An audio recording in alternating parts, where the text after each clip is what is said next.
Assalamualaikum warahmatullahi wabarakatuh. Bertemu lagi dan pelajaran tematik bersama Ustazah. Nah, sekarang kita masuk ke tema 4 dan subtema 3. Nah, tema 4 ini mengenal berbagai jenis pekerjaan. Nah, untuk selanjutnya kita mulai dengan pembelajaran PPKN, namun sebelumnya kita membaca basmalah. Bismillahirrahmanirrahim.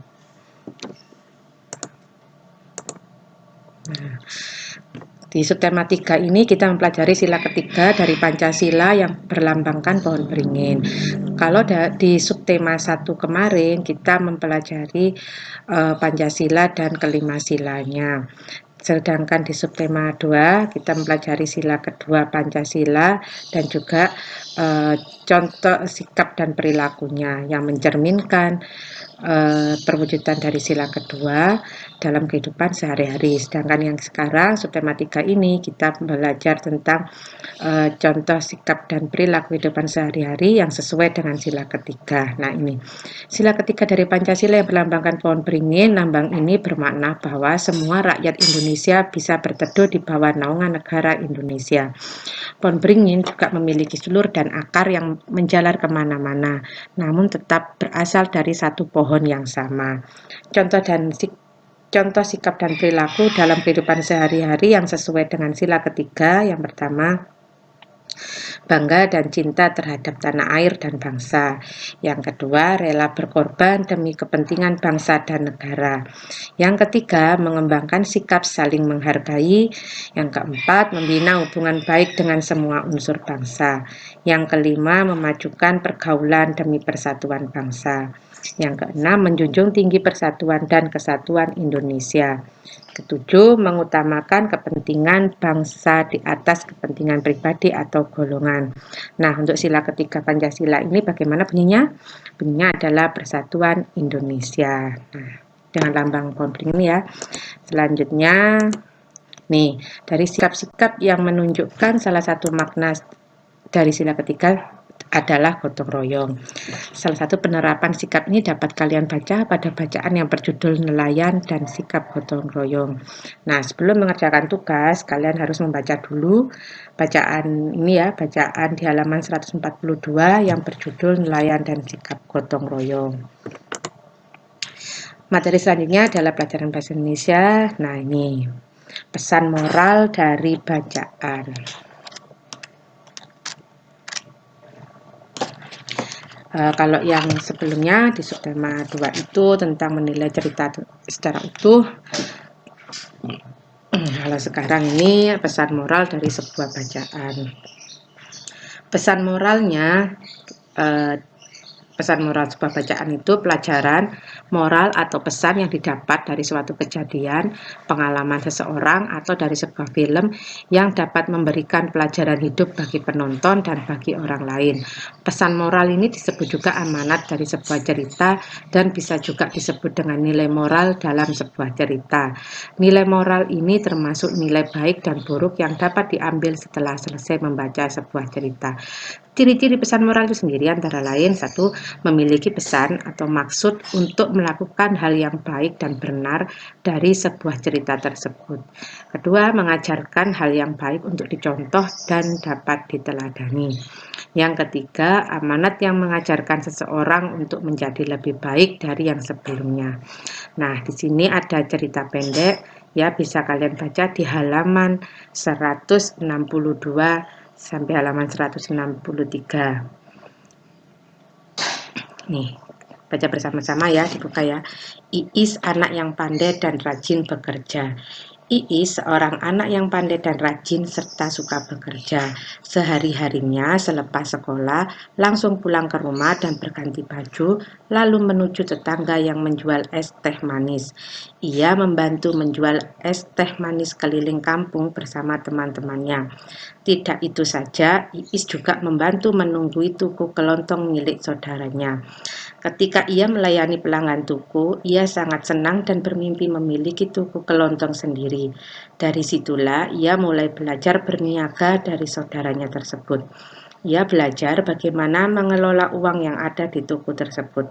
Tidak cuma senang berjualan, ternyata Iis juga senang bermusik. Tidak jarang ia dengan temannya berkeliling kampung untuk mengamen. Jiwa seninya berasal dari sang bapak yang dulunya adalah penabuh gendang di kampung. Sekali lagi, Iis bermimpi ketika dewasa ingin bisa memiliki alat musik sendiri dan menghibur orang banyak.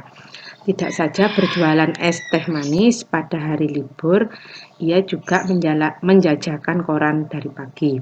Apa yang ia kerjakan menambah uang jajan dan biaya sekolah. Selain itu, ia bercita-cita untuk menjadi seorang pebisnis yang sukses pada suatu hari nanti. Ibunya tidak mengetahui kalau Iis sering berjualan es teh manis keliling kampung, bahkan harus naik angkot untuk menjual es teh manis dan korannya. Ia juga rajin membantu ibunya untuk mengantarkan jahitan ibunya ke pasar PSPT untuk diobras. Ia pun berniat untuk membelikan mesin obras kepada ibunya kelak nanti jika ia dewasa. Baginya, apa yang ia lakukan untuk mendapatkan uang bukan semata-mata untuk kesenangan, akan tetapi untuk membantu orang tuanya yang hidup serba kekurangan. Kemiskinan orang tua tidak menyurutkan niatnya untuk bisa menjadi seorang yang sukses kelak ia besar nanti. Sahabat yang sangat dekat dengan Iis adalah Oyong. Oyong juga berasal dari keluarga yang sederhana. Semangat mereka sama, yaitu ingin membantu kehidupan keluarga mereka. Mereka menjual es teh manis dan koran bersama. Mereka sangat akrab sehingga seperti keluarga. Ketika mereka dewasa, mereka berpisah dan tidak pernah bertemu kembali. Kini Iis bisa membelikan ibunya mesin obras yang pernah diimpikannya. Nah, dari cerita tersebut, pesan moral atau amanat apa yang bisa kita ambil, yang bisa kita contoh ya. Salah satunya Iis orang yang pekerja keras ya. Dan mungkin ini yang bisa kita tiru.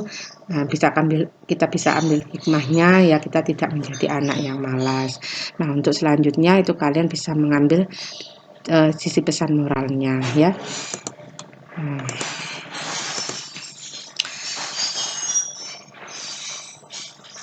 Nih. Nah, untuk menemukan sebuah pesan moral dari sebuah cerita apapun ya, kalian harus membaca cerita tersebut hingga tuntas.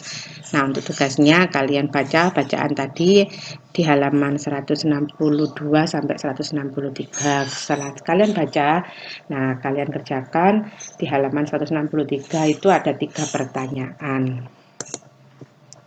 Selanjutnya kita pelajaran IPA. Nah, dari sini dari gambar ini bisa diketahui atau bisa dilihat bahwa tema apa ya. Materinya itu tentang pengolahan sampah, bagaimana cara mengatasi sampah di sekitar kita. Dari barang-barang yang kita gunakan selama ini, jika manfaatnya selesai kita gunakan, maka akan ada sampah atau limbah. Karena setiap hari semakin banyak jumlah sampah, khususnya dari lingkungan rumah tangga.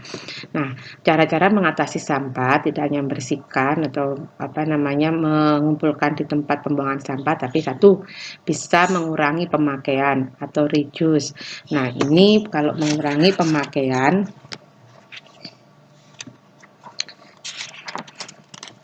yang namanya mengurangi pemakaian itu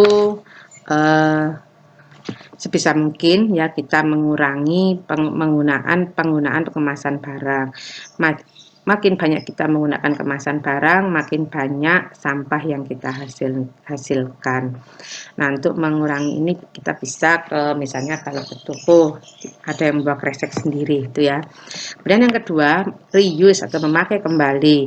Reuse ini barang-barang yang bisa kita pakai kembali. Kita milih ya, mana yang bisa dipakai lagi itu yang kita gunakan. Sedangkan yang tidak bisa sama sekali bisa kita jadikan sampah. Ini apalagi barang-barang yang sering kita pakai. Cara ini dapat memperpanjang waktu pemakaian sebelum menjadi sampah. Yang ketiga, recycle atau mendaur ulang. Ini banyak sekali kalau daur ulang di sekitar kita ini biasanya di produk kerajinan ya. Misalnya bungkus-bungkus sabun atau deterjen cair itu bisa digunakan berbagai ragam kerajinan. Contohnya adalah tas atau dompet itu yang bisa kita jumpai, itu daur ulang. kardus misalnya ya. Kalau kardus bekas itu kan banyak sekali. Kardus bekas bisa kita gunakan, kita recycle, kita daur ulang menjadi tempat buku, folder itu. Dan yang keempat, mengganti ulang. Nah, mengganti ulang atau replace ini kita ya, memakai kembali ya. Barang-barang yang sudah tidak dipakai sehari-hari, gantilah barang-barang yang hanya bisa dipakai sekali dengan barang yang lebih tahan lama.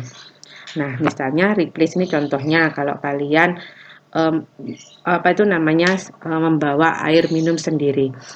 Kalau bisa kita membeli di tuku-tuku terdekat itu air minum dengan kemasan botol. Nah, kita bisa membawa sendiri dengan tumbler, tahu ya, tumbler botol yang nanti bisa diisi lagi, dicuci kemudian diisi lagi, tumbler itu ya namanya.